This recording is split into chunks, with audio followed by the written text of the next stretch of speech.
Good evening. Welcome to South Asia Newsline. I'm Yeshi Chanzom. Here are the top stories we are tracking for you on Monday, the 8th of March. Women take over farm protest in India on International Women's Day.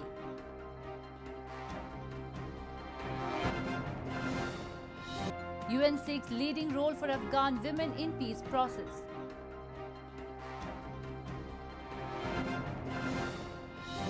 And boycott, sloganeering and obstruction mark Nepal's parliament over ordinance.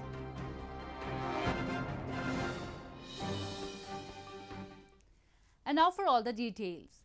The proceedings of the Rajya Sabha, the upper house of the Indian Parliament, were adjourned for the day on Monday after uproar by the opposition parties over recent fuel price hike. The House witnessed repeated adjournments following continued sloganeering by lawmakers of opposition Congress Party, demanding a discussion on the soaring prices of fuel in the country, saying petrol prices in some states have crossed ₹100 per litre mark. Leader of opposition in Rajya Sabha, Mallikarjun Kharge, said none of the other larger nations have imposed cess and duty as much as the Indian government has imposed, collecting around ₹21 lakh crores in last 6 years. He said they will continue to protest to demand the government to talk about these issues. जितने भी एक products हैं petroleum products उसके दाम बढ़ रहे दिन पे दिन और घरेलू लोगों को लेके मिडिल क्लास के लोगों तक इसका इफेक्ट हो रहा है और किसान को लेके मजदूर तक इसका इफेक्ट हो रहा है क्योंकि छोटे मोटे कारखाने भी बंद हो रहे हैं। तो इसीलिए हम चाहते हैं कि इस पे चर्चा हो और लोगों को राहत मिले, उसके लिए हम यहाँ पर प्रोटेस्ट कर रहे हैं। On the occasion of International Women's Day, scores of women farmers and activists gathered on the outskirts of Indian capital New Delhi to join farmers' protest, which has been going on against the centre's 3 farm laws since November last year. Indian government has said it has put the laws on hold for 18 months, but farmers have said they won't end their protest until the laws which liberalize the agriculture sector are withdrawn. Thousands of women farmers and activists gathered on the outskirts of Indian capital New Delhi to join the ongoing protest against 3 farm laws on the occasion of International Women's Day on Monday. Wearing bright yellow scarves representing the color of mustard fields, the women took center stage at one key site, chanting slogans, holding small marches and making speeches through loudspeakers to target the laws. Many Indian farmers, mostly from northern Punjab, Haryana, Uttar Pradesh states, are protesting since November last year to oppose the biggest farm reforms in decades, which farmers say will end the minimum support price system, putting them at the mercy of big corporate houses. Specially आज ये उग्राहा की तरफ से call थी international women's day के day पे, और हमें लगता है कि जो औरतें हैं वो इस आबादी का आधा हिस्सा हैं और उनको अपने विचार प्रकट करने की भी आज़ादी है, जो इस मंच पे मौका दिया जा रहा है।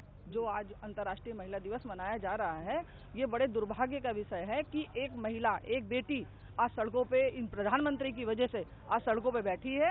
अपने भाइयों की, जो हमारे किसान भाई मांग लेके चले हैं, उनकी मांग को सार्थक करने के लिए वो महिला आज सड़कों पे आई हुई है। Indian government says the new farm laws will benefit the small farmers. One of the key changes the laws offer is freedom to farmers to sell their produce other than notified marketplaces. Faced with the protest, Prime Minister Narendra Modi's government offered to suspend the laws for 18 months, but the farmers have refused to back down, demanding their repeal. In news from Pakistan, Pakistan Muslim League Nawaz Vice President Maryam Nawaz has blamed that the government took the help of secret agencies to lock up 2 lawmakers in a container for hours to pressurize them in a bid to secure vote of confidence for Prime Minister Imran Khan. The opposition parties have rejected Khan's victory, terming it as unconstitutional. Pakistan Muslim League Nawaz Vice President Maryam Nawaz on Sunday alleged that the government took the help of secret agencies to secure the vote of confidence for Prime Minister Imran Khan, and that 2 members of the National Assembly who resisted were locked up in a container for 4 hours to pressurize them to vote in favor of Khan. Addressing a press conference, Maryam Nawaz said the Saturday's trust vote won by the Prime Minister has no legal, constitutional, political or moral value, as she dared him to take trust vote directly from the nation. जिस तरह आपने पाकिस्तान की खुफिया agencies को अपने लिए इस्तेमाल किया, ये बहुत काबिल शर्म बात है।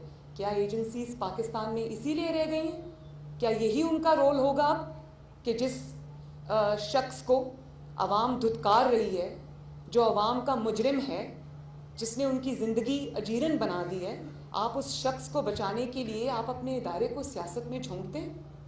Former international cricketer Imran Khan, who became Prime Minister after the 2018 general election, volunteered to seek Parliament's confidence after the government's finance minister lost a high-profile Senate seat vote last week. Opposition parties boycotted the session, saying that Senate defeat was enough to show that Khan no longer enjoyed the confidence of the House. Moving on, locals in snow-clad parts of Gilgit-Baltistan have raised concern over the poor condition of roads and lack of proper infrastructure, which continues to afflict their lives. They said hollow promises to improve roads and medical facilities keep coming from the politicians, but that too only at the time of elections. Locals in remote areas of illegally occupied region of Gilgit-Baltistan have blamed negligence by Pakistan to develop infrastructure, including roads and medical facilities, which continue to afflict their lives. Residents of Dargut in Yasin Valley, which usually remains covered in snow for about 7 months, said that the region can become a potential hotspot for winter tourism. But the lack of road accessibility, mobile network and transport facilities serve as major hindrances for even the residents. They said hollow promises to fix the roads and improve infrastructure keep coming from the politicians, but that too only at the time of elections. ना अस्पताल है, ना कोई road का बंदोबस्त है, ना कोई सेहत का हवाले से, हमें कुछ भी नहीं है। मैं खुद एक मुलाजिम हूँ गवर्नमेंट की, 19 साल सर्विस का किया, आज 10 तारीख को मुझे तनख्वाह नहीं मिलता है। इस बार की वजह से, रोड नहीं होने की वजह से, दवाखाना की बंदोबस्त नहीं की वजह से हमें कुछ भी सहूलत नहीं है। दरखुद में जो नुमाइंदा आता है वो अपना मतलब हल करते हैं, उसके बाद हमारा तरफ आता भी नहीं है। Gilgit-Baltistan is home to some of the most captivating natural sceneries on earth, which have the potential of making it a tourist hotspot. However, the locals said that the sad reality is that the number of tourists flocking the region has also declined to a dismal low due to the poor infrastructure. The United Nations have expressed will of a leading role for women in decision-making at all levels in Afghanistan's peace process that is expected to enter a new phase in the coming weeks or months. On the occasion of International Women's Day, the UN said there is a need of support from all sectors of society as well as from the Afghan government and the international community.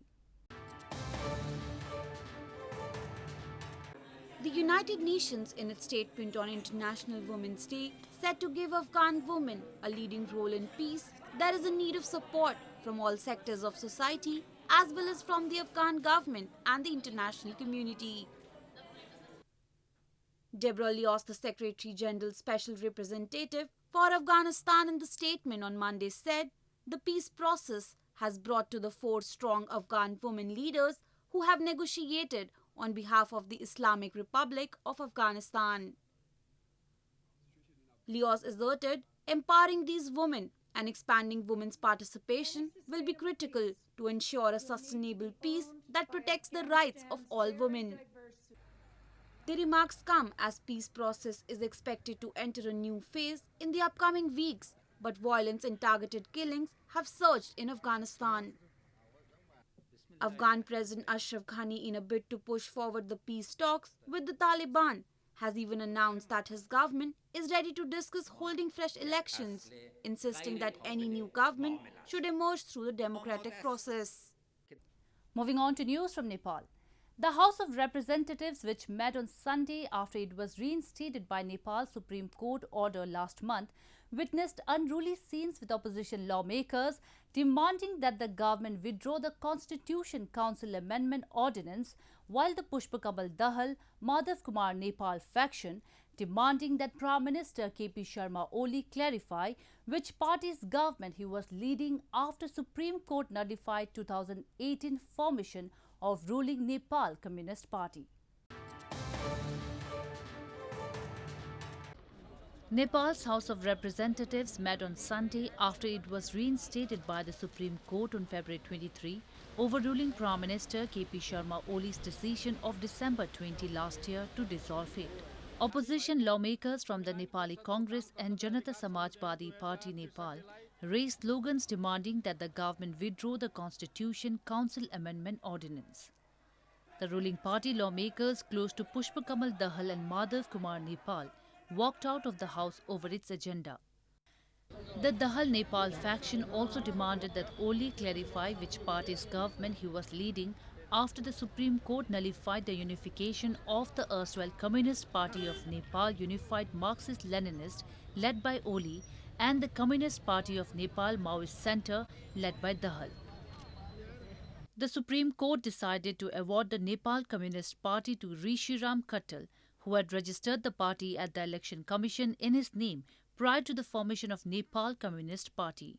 अब त झन् आजको सर्वोच्चको फैसलाले यो कसको सरकार हो भन्ने नै confusion create भइसकेको अवस्थामा त्यस्तो सरकारले ल्याएका अध्यादेशलाई मन्त्रीहरूले पास गरेको त्यो नाटक हेरेर बस्ने कुनै दृष्टिकोणले पनि लोकतान्त्रिक पनि नहुने संसदीय परम्परा अनुकूल पनि नहुने राजनैतिक पनि नहुने भएको हुनाले हामीले ती एजेन्डा बहिष्कार गरेको हो संसद बहिष्कार.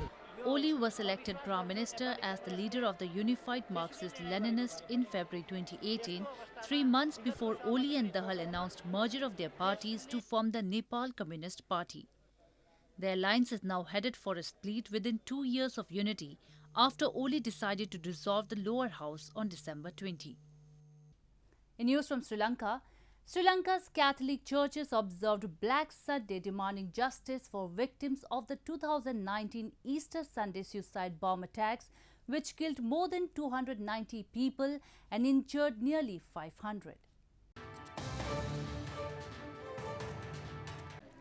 Sri Lankan Roman Catholics attended Mass dressed in black on Sunday with prayers and protests calling for justice for those killed in coordinated suicide bomb attacks on Easter Sunday 2 years ago. More than 260 people, including 171 from 2 Catholic churches, were killed in the attacks. The Bishops' Conference said the color will signify the Catholic community's anger over the failure to ensure justice for the victims of the Easter attacks even after 2 years. A special prayer in remembrance of the victims was recited after Sunday Mass, calling for justice on their behalf.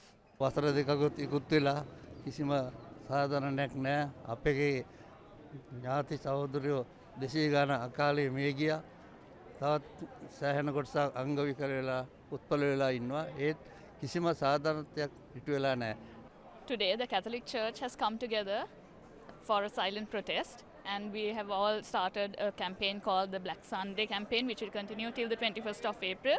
It's been 2 years since the Easter attack, and there is absolutely no sign of justice being done. So all we are asking today is for justice to be enforced. Church leaders called for Black Sunday protests, saying the final report of a presidential commission of inquiry into the Easter Sunday attacks had failed to name those who were the masterminds of the attacks.